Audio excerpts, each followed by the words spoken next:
Hey guys, this is Tarot with Kittens, Weights, and Tarot, and today I'm doing a VR to Maha's treasure box, hashtag Tarot 11. Maha has 11 questions, all based around our relationship with the tarot. So let's jump right into it. Question number 1 is, when did I first discover the tarot?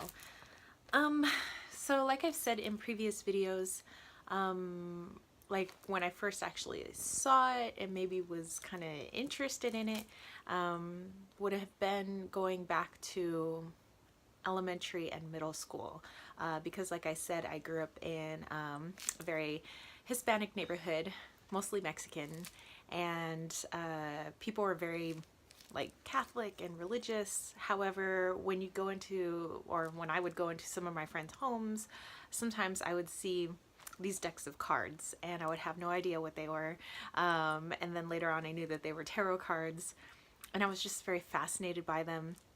By the time I got to high school, there were a few of my friends that would read tarot cards, and I was like trying to learn too, and like, how do you do this and that.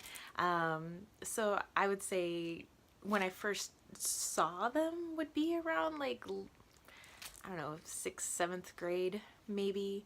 And then when I actually got my hands on to working and trying to use them, trying to learn them, would be somewhere around, I don't know, like early high school, maybe almost 8th grade, like late middle school, so somewhere around there. Question number 2, how long have I been working with the tarot? So actually focused and trying to learn as much as I can, I would say the past, I don't know, 7 years maybe or more. Before then I used tarot, but it was an on and off thing because I was dealing with all these things inside myself. Like I told you guys, there was parts of my intuition and my clairs that would open up every time I would use tarot, including contact with the spirit world, and that kind of used to freak me out. So I would just kind of collect my cards and put them away. But now I'm a lot more open to all of that and everything that comes with my intuition, and just kind of opening myself while protecting myself. And I have been like really focused on the tarot probably within, the past 6 or 7 years or so. Question number 3, do I consider myself a deck collector? I don't consider myself a collector in the sense where I'm just collecting just to have decks, or like, ooh, this is a deck that's out of print and it's hard to get, so I must have this deck. All the decks I have, I resonate with them. And when I don't resonate with them, I either sell them, give them away, or trade them on one of the Facebook groups. So I would say I'm a connoisseur of decks, but I'm not one that just collects just to collect. Question number 4, and yes, there is a Wally in my lap. Question number 4 is, do I cleanse my decks? Yes, I do. However, I don't feel that I need to cleanse them before I use them. Sometimes I'm just like, so like, I must use this right now. I must take a look at it right now. And I think that I read with them just fine. It's just my thing, you know, just like sometimes athletes have the thing where they must wear their special socks before, you know, they do their track meet, or maybe that was just me. But you know, it's like my thing. I feel like, like this is my new deck. I must cleanse it, and I feel good, but I don't think that I have to actually cleanse it for it to work. Question number 5, what role does tarot play in my life? I wouldn't say that tarot takes over my life, you know, where the only thing I can think about, it's not like I obsess about it, but I would say it's a good part of who I am, you know, because I read cards, you know, I love scrying into objects. I see archetypes everywhere I go, and all of that kind of relates back to the tarot. I'm, you know, a medium. Like, that's just me, you know, as well as all the other stuff that's just me. You know, I love sports. I love track and field. I love weightlifting. I love photography. You know, I love opera singing, but none of these areas I think consumes my life to the point where I obsess so much I can't think about anything else, or I can't, you know, do anything else to the point where it's crippling. You know, it's just a part of me. It's just a part of my talents, my personality. It's just me. Question number 6, do I use any other system correspondences with tarot? So when I'm working with the tarot, I'm using, I would say most of the time, my intuition with a hint of the Rider-Waite-Smith symbolism and meanings, you know, attributed to the cards, as well as my very basic knowledge of astrology. I wouldn't say that I am an astrologer by, you know, any stretch of the imagination. You know, I have a basic understanding of it, but it's not like I could create a chart for anybody or read people's charts. But I definitely like to attribute parts of that into my readings as well. There are some other like religious symbolism, like from mixtures of other religions, that are also kind of, I would say, have a, if you want to use a Photoshop term, is it like an overlay as well in my readings. But I would say the majority is intuition, followed by meanings derived from the Rider-Waite-Smith, followed by astrology, and then maybe a dusting of religion. Question number 7 asks, what one deck do I have that is the most comfortable to work with no matter the situation? I would say that's my OG Osho Zen tarot. It wasn't the first deck I got. The first deck I ever got was the Enchanted Tarot, but I never connected with it. So the very first deck that I connected with was the deck, you know, immediately after that, and that was the Osho Zen, and I still have the Osho Zen, and it's just like an old friend. So it doesn't matter if I'm having a hard time and I need to do some shadow work, I need to look inside myself, like boom, that's the deck I can go to, and I know that I can, you know, get some trusted answers, and that I can, you know, it's just easy for me to read. If I'm doing relationship readings on somebody else, if I'm looking into careers, or it doesn't really matter what I'm doing, I'm really connected with the Osho Zen, so I feel most comfortable with that deck. Question number 8, it said, other than readings, do I use tarot in any other way? I use tarot sometimes for journal prompts. I use tarot, I did, there was a VR that I did to somebody before where it was like creating a storyboard, which was kind of cool, like just not looking at like the meanings of the cards, just looking at what's in the card and like creating a story from there. And that's how I like to do some of my journal prompts, like if I'm wanting to create like a little mini story, or if I want to create a poem, you know, I could use it that way. I've also used tarot to find missing objects, you know, also again based on the images in the card, helps me kind of figure out like where that missing object may be. And I've also used tarot as a connection to the spirit world, you know, where they're, you know, if I didn't want to just do a direct communication, if I wanted to have that like third party in there, which would be the tarot, it's, you know, them talking through the cards to me, and it's like, oh, okay, you know. So yeah, there are other ways that I use tarot. Question number 9, do I read tarot for predicting the future? I have.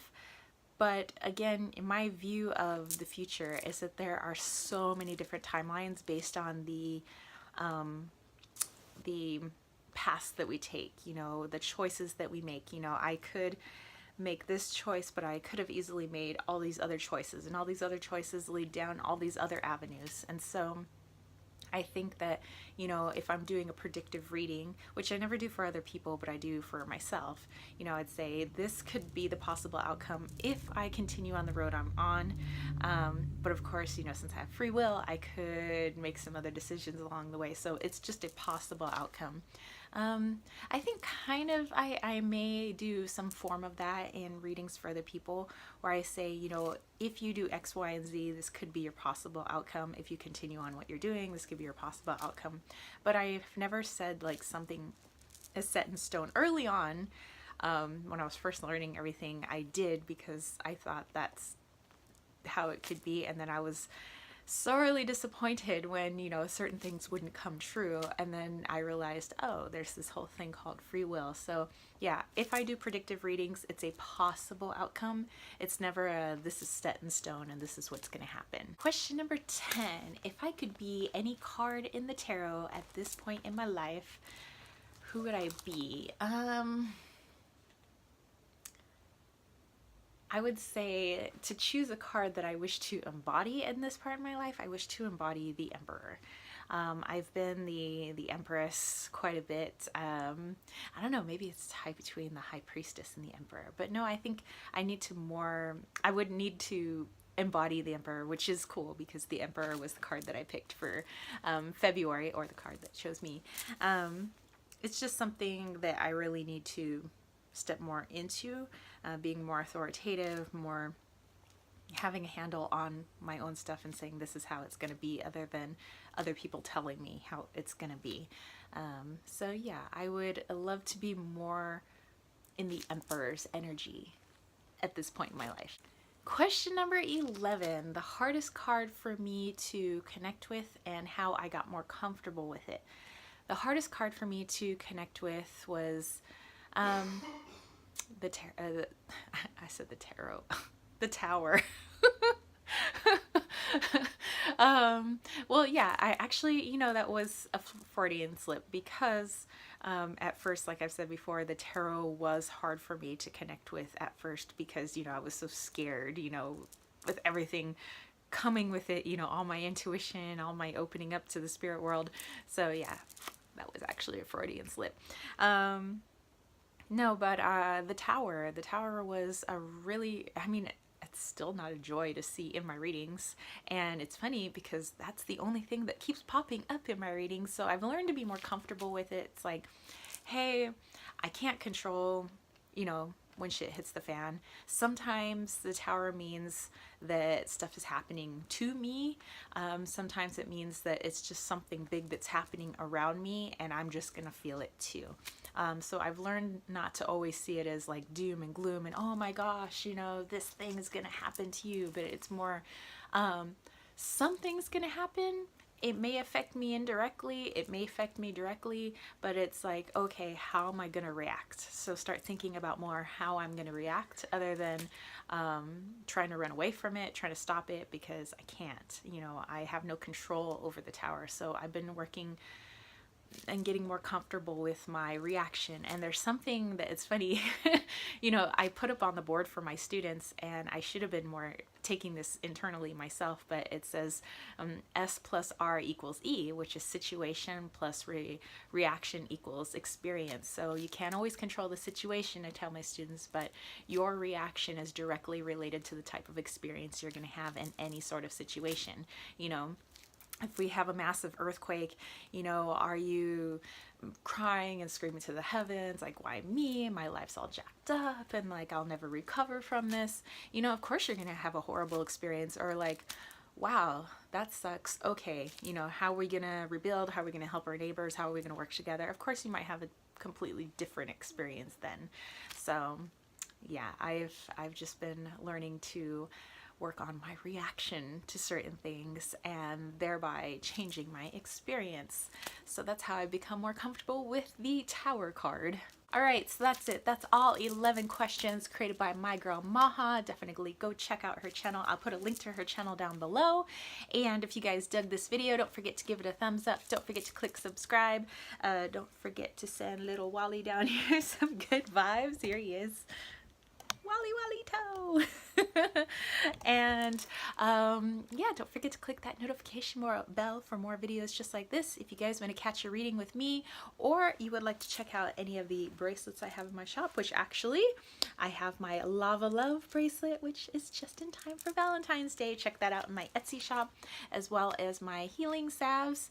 And don't forget to check out patreon.com/kittens, weights, and tarot, so that I can try and create more for you guys, more giveaways, more freebies. There's exclusive content for my Patreon peeps and a lot of freebie stuff too. But I want to help get Kittens, Weights, and Tarot off the ground so that I can do more for you guys in my shop. And all around the world. So I will catch you spiritual homies later. Peace, love, and chicken grease. Peace out.